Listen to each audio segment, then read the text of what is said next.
Herbicide impregnated fertilizer. Is it right for your pasture? Hello, I'm Gatlin Bunton. I'm a field specialist in agronomy with MU Extension. I get this question a lot. Herbicide impregnated fertilizer has become more and more common in some parts of the state over the last year or two. And the first one is, what is it? What is impregnated fertilizer? This is when we apply herbicide to a fertilizer. And this allows us to basically spread a herbicide while we're spreading our fertilizer. There's two currently allowed products in Missouri pastures, and that is Graze On Next HL and Chaparral. And these are allowed under a FIFRA recommendation.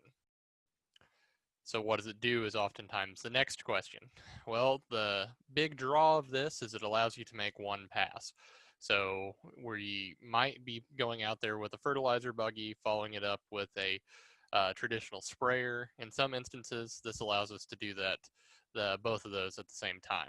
This places a product where a sprayer might not go. This is very true if we're using a traditional boom sprayer. There's some places that just can't get a sprayer in there. It offers control of many of our annual and perennial species, but weed control is almost entirely dependent on the soil residual activity, and the herbicide needs to be taken up by the plant roots. It requires at least 200 actual pounds of fertilizer per acre. Dye is required to differentiate this from non-treated fertilizer, and the impregnation process must be done at a commercial fertilizer or chemical dealership. So this isn't something we can do on the farm. The mixing and application equipment must be dedicated for use only on grasslands, just so we don't accidentally have a slip up and have an off-target application. Spreaders should be calibrated for half of the desired rate per acre. Now, this is important because we need to have good coverage. So if we calibrate it for half the desired rate, we need to go over it twice. That way we get 100% overlap. Like I said, this is all based on root uptake. So we need to have a good, even coverage on the ground so that every plant can take that up. And another important bit is a 1/4 inch of rainfall is needed within 30 days for activation. The label restrictions are the same as a traditional spray. So if we were going to go out and we were going to spray Graze On Next HL, we would have to follow all the same rules if we put it on through our fertilizer. So we cannot plant forage legumes until a soil bioassay has been conducted. And this is just to make sure that it's safe to plant those, that we're not going to have any sort of herbicide symptomology, any sort of injury on those plants. The important things, though, and this is usually what I get the most questions about, is hay. So hay cannot be moved off of the farm or made for sale if it's been baled from areas that have been treated within the preceding 18 months. The same can be said for silage, baleage, haylage, or green chop. We cannot use that if we've treated it in the preceding 18 months unless we have a supplemental label that allows us to do so. Manure from animals that have grazed forage or eaten hay harvested from our treated areas within the previous 3 days may only be used on pasture grasses, grasses grown for seed, wheat, and corn. So we can't be putting this on to a sensitive crop. We have the potential for herbicide injury. What are the factors that we should consider before we apply a herbicide on a grass pasture or a hayfield? So these rules go for a traditional spray or for applying herbicide impregnated fertilizer. There's some things we need to think about. And there's really 4 of them. These are kind of some good rules of thumb on what we need to think about when we're applying a herbicide to our pastures. The first is weed identification. What is it that we're trying to kill? Are we sure that's what it is? Will the herbicide I want to work to kill that? The second is growth habit identification. So how big, how small is it? Is it an annual? Is it a perennial? If it's a biennial, is it in its first year's growth as a rosette, or am I trying to get it in the second year before it bolts? That's all important things to consider.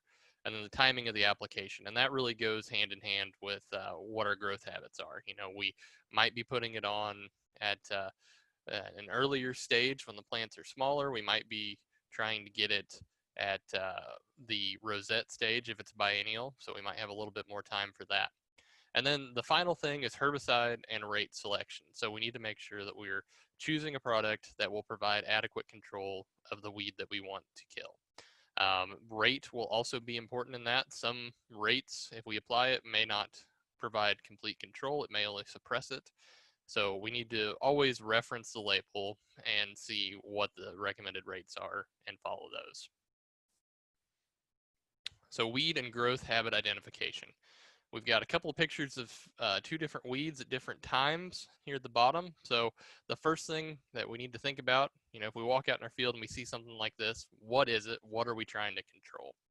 If we look at the two pictures on the left, that is perilla mint. So the one on the far left, usually at the end of summer, August, September timeframe, that's usually what they look like. And it can be pretty hard to control once we've had it start flowering. We've got a couple foot tall plant. So is that the right time to apply? Probably not. Our best control in general is going to be when our weeds are 4 to 6 inches tall.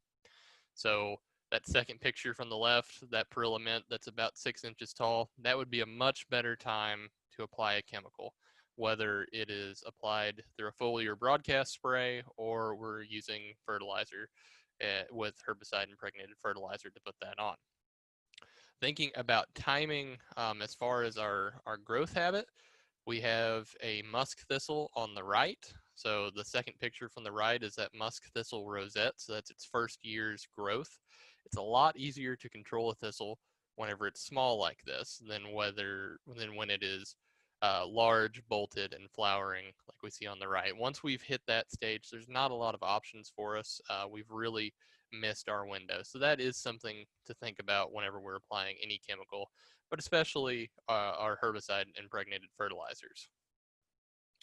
So proper timing is critical. I can't stress that enough. This graphic shows the emergence windows of some of our most common pasture weeds in the state of Missouri.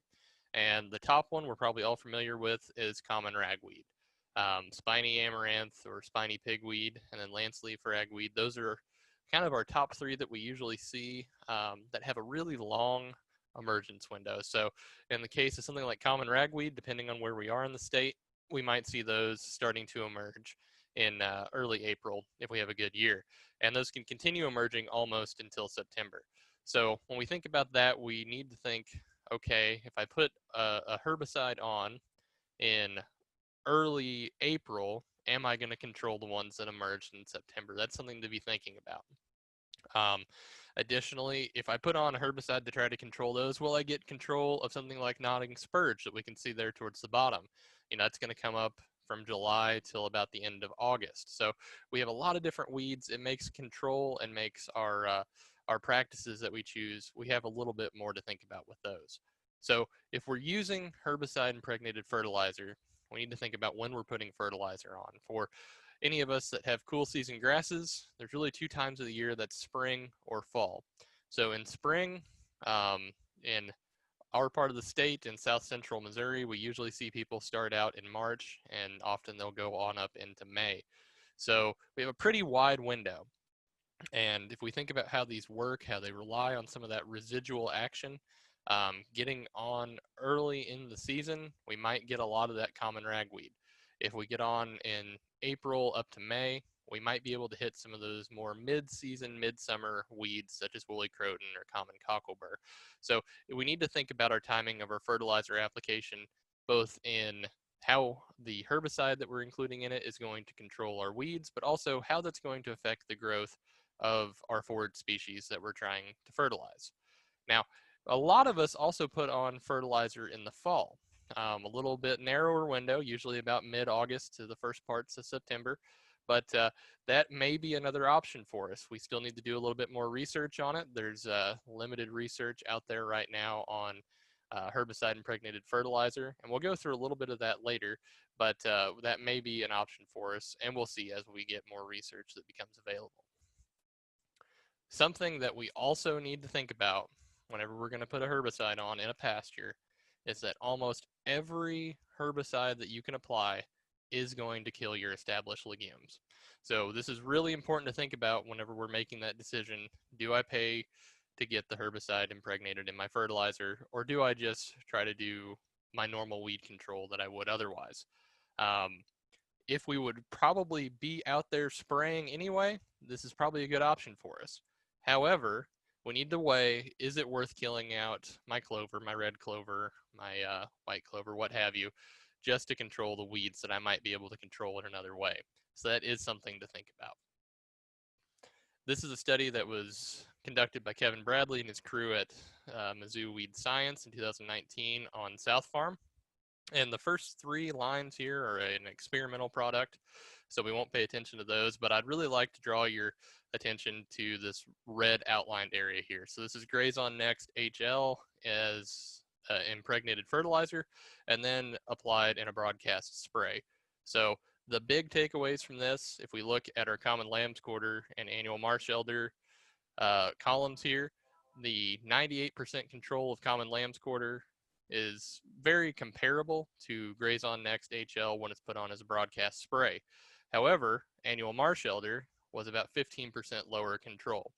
So that is all going to be based on that root uptake. We don't have any foliar contact, so we do have a little bit less control. So if we look at smooth pigweed, that's a relatively common pigweed in our pastures. We see that it wasn't present whenever both applications were made, and we have similar control. So that's all based on that root uptake. So that is something to consider. We're not going to get 100% control. Now, if we look over to Ladino clover, this is a measure of our injury. So for impregnated fertilizer, we have 79% is either dead or injured. Our broadcast spray is 100%, so Graze on Next works pretty well to kill our clover. So that's something to consider, is if I put this out, I'm going to wipe out a lot of my clover. The biggest takeaway, and something that I always have people ask themselves, is would I spray that area anyway?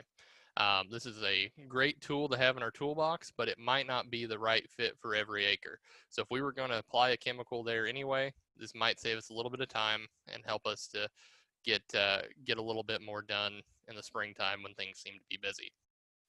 Some final thoughts is we've got a 1-pass system, so this works really well for us. It may allow applications in an area where a sprayer is not an option. Timing is critical, so our early applications can work really well for our forages, might not work that well for weed emergence. And you do take the risk of killing any present legumes. And as always, we've got to follow all restrictions on the herbicide label. And with that, I'd like to say thank you. If you have any questions, feel free to contact me. My contact is here. Feel free to reach out, call my office, or stop by. Thanks.